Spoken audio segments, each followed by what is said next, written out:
Mike, anything new we need to know about the Broncos? And a lot of people around here are asking particularly specifically about Brandon Marshall. He's been limited in practice all week long. Will he be starting at linebacker, and will he be effective on Sunday? What do you think? The audio came up right at the end of that question. I think you asked me if Brandon Marshall was playing this Sunday, and my only answer is I think so. It honestly is something that they have not determined yet. I think they're going to make that determination tomorrow. He can play, but the Broncos are a little leery in light of some of these injuries they've had this year. Danny Trevathan, Monte Ball, some of the others where they brought him back. They were okay to play, and then they got hurt in that first game back, and they went back on the shelf. I think they're going to be careful with Brandon Marshall. Then again, you know, there is no tomorrow. There is no tomorrow season, so I do think he will play.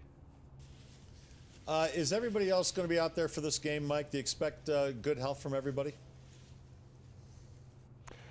Yeah, this team is healthy. Peyton Manning looked like he was moving around better this week, by the way. I do think, guys, in hindsight, that thigh was bothering him. And with his passing mechanics, you know, when you're 38 and you don't have much arm strength anyway, you need it all working together. The legs, the arm, the chest, the mind, the neck, everything has to be working in concert for Peyton to get that pass downfield. And I think without the thigh feeling well, it was bothering his throws. He took last week completely off, didn't even stretch and show up for the practices last week. And this week, he did look like he was moving around better. So I think he's better off. Orlando Franklin and Bruton had concussions. They've been cleared. They're going to play. Yes, I think other than Danny Trevathan, who's, you know, it's still a big loss for them in the postseason. Otherwise, the Broncos are completely healthy for this game. Mike, I would like to ask you a couple of things, but I would like to mention that you're the co-author of the book, The Super Broncos, and there will be a new edition coming right after they win the Super Bowl. So we want to get that plug in for Mike Klis. And who's the other author? Yeah, I don't have any idea, but Mike is the main man. Not only is the beat writer for the Denver Broncos, one of the best in the country, but well-known and best-selling author of several books about the Broncos. Now that we've gotten your plug in, Mike, and you didn't ask for it, let's get specific about the game. My question for Les earlier in the week was, how do the Colts beat the Broncos? In your mind, how do the Broncos lose this game? If they were to lose this game, how would that have to happen? There are two factors. One, the Broncos turnovers are always, you know, why any team has a 10% chance. Even the worst team has a 10% chance against the best if turnovers go your way. The way that oblong ball with the 2 points bounces funny sometimes. That's one way the Colts can do it, is their defense. The ball gets tipped around, batted around. One of those slant patterns that Peyton Manning throws to Julius goes off the hands, is returned for a touchdown. Stuff like that happening. That's one way. The other way, and Woody and Les, I think both of you were there for the Elway Drive in 1986. If Andrew Luck has his seminal moment in his career, you know, he hasn't had it yet. He's in his third year. But what happens if this is Andrew Luck's drive game, where we look back 20 years from now and say this was the game where Andrew Luck passed up Peyton Manning, you know, in the quarterback ranks in the NFL. If Andrew Luck has one of those type of games, and I think the Broncos know he's capable of having those type of games, that's another way that the Broncos lose. I think the Broncos should win this game. 75% chance that they win this game. But Andrew Luck and turnovers are the two ways the Colts have somewhat of a puncher's chance. I think you're wrong. I think it's 100%. He's a guest. Be nice to him. It's 100% chance. 100%? I'm guaranteeing that the Broncos are going to win this game. With nice weather, Mike, and with Peyton Manning, 13 days between Now, wait a minute. games You can't to ask me rest how the that Broncos thigh lose and then rest say his I'm wrong. arm and rest his mind, that cerebral mind. Yeah. And with the defense improving and more aggressive, and with a lousy Colts team except for one player, it's 100%. Yeah.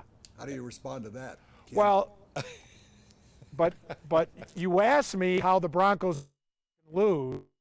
I gave you how the Broncos lose, and now I'm 100% wrong. I think I was set up there, Woody. To be wrong is the way I picture it. But I agree. I mean, I think the Colts might have 3 good players. Actually, Gerald Freeman, that linebacker, he's a good player.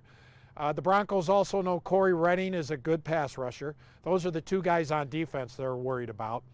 And then on offense, it's Luck, and then T.Y. Hilton. Someone's got to take him away. Aqib Talib, Chris Harris, whoever they use there. They have to double up the tight end, Fleener, who's a good tight end. It's not enough. I don't think it's enough to beat the Broncos. Their defense is too good, and Peyton Manning does have more weapons, and as you say, I think he'll play well in this game. I also think C.J. Anderson will run the ball in this game. Mike, last thing before we let you go. We know Peyton's back next year, but I'm wondering how important is it for John Fox to win this game? Well, it's important for him to win because if he loses, heaven help him. Every time they lose a regular season game, my email bin is full with Fox must go. He's too conservative. They got outcoached. And I'm sure if they lose this game, there will be changes at Dove Valley if they lose this game. I don't think it will be John Fox. It could be a member or 2 of his staff. That often happens when teams with high expectations lose right away in the playoffs. They do make some tweaks. I think John Elway will continue to tweak the roster next year. This is not a flawless team. There are some weaknesses on this Broncos team. I think they have to address the offensive line in the offseason. But I think John Fox is safe. They just signed a free agent contract. He's had 4 chances at the division title since he's been here, and he's won all 4. Be careful what you wish for. If Fox leaves, you'd have to get another coach and get a whole new coaching staff, which wouldn't be the way the Broncos would want it this late in the season. So Fox is safe. They're in the playoffs. They've won all these divisions. They've won a lot of games. But he will get some heat. There's no doubt about it. He will have some heat, and he'll probably go into next season on the hot corner should the Broncos lose this game. Mike Klis from the Denver Post. And Mike, I hope you enjoy the weekend and the nice weather.